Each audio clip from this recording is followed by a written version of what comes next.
Welcome to your Eastenders spoilers for the 28th of September to the 2nd of October. We're at that point of the year somehow, 2020. And how are you all doing? It was a bleak episode last Friday. What did you think of Chantelle's death? Do let us know in the comments. But for now, let's look at what's coming up.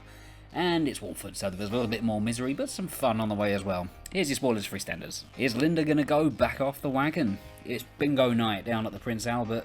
And Linda and Mick, to a degree, are both feeling a bit blue since giving up the pub. They, of course, had to give up the Queen Vic because Linda was an alcoholic, and it soon proves that you can't shake the temptation forever. Mick's behind bar at the Albert, and he's keeping an eye on Linda to make sure she doesn't get up to no good, but she does end up sneaking a sip of alcohol when she suspects that nobody's paying attention to her, except somebody is. Good old Max Branning. Is Max going to say something? Will he keep a secret? Is Linda going to become a raging alcoholic once again?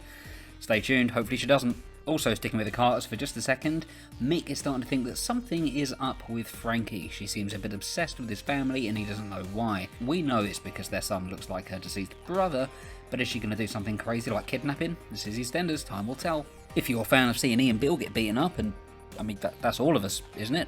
I mean, imagine even Adam Woodjack would like it. But you're in luck, or at least you might be, because Max Branning is getting angsty about not getting his money back. He tells Ian that he needs it, he wants it right now, and Ian starts making up excuses and promising that he can pay him back. Unfortunately, Ian's financial situations are getting far, far worse, and he realises that paying Max back is not going to be an easy thing to do. Is he going to be able to pay Max back? Is he just going to flee Walford because we know he's taking a break? Is Max going to strangle him with Christmas lights again? We hope so. Karen and Mitch are grieving for their daughter Chantelle, and we know now that she was killed by Gray.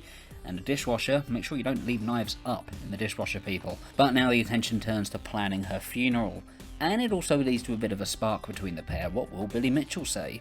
Just as they're about to kiss, they're interrupted though when Gray walks in. Mitch is now of course suspicious of Gray, and what's going to happen when the two men come face to face? Not just having to worry about his daughter Amy accusing Isaac of being a drug user, Jack also has Denise to worry about. He thinks that she's hiding something and he begins to grow seriously alarmed as to what that could be. Of course, this is Soapland, so his mind immediately goes to an affair. But is there more to the story here? What is going on with Denise? Callum has been in a tough spot for a while. I mean, he's a copper going out with a Mitchell, so what was he going to expect? But he has been caught between his job and his boyfriend.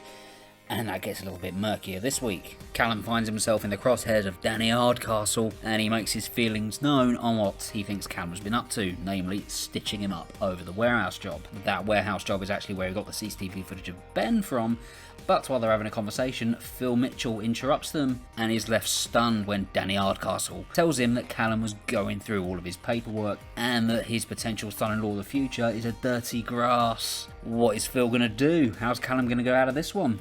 And we end on a little bit of a fun story. Stuart and Rainie's wedding is here, and funnily enough, it doesn't go to plan. While these two were villains of their time, they've since turned a new leaf, and now they're used for comedy purposes, which I'm kind of okay with.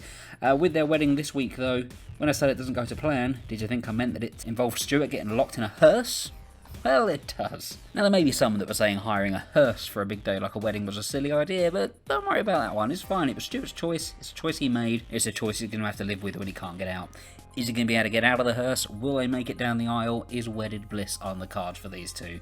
We will find out soon. So these spoilers for EastEnders for next week. Let us know what you're looking forward to in the comments below. Do hit like and subscribe if you enjoy these videos, and look out for our spoilers for Neighbours and Coronation Street coming as well. And do look out for more of those Neighbours interviews coming soon too, and some special EastEnders videos that we are still working on. Thank you for watching, thank you for listening, we'll see you next time.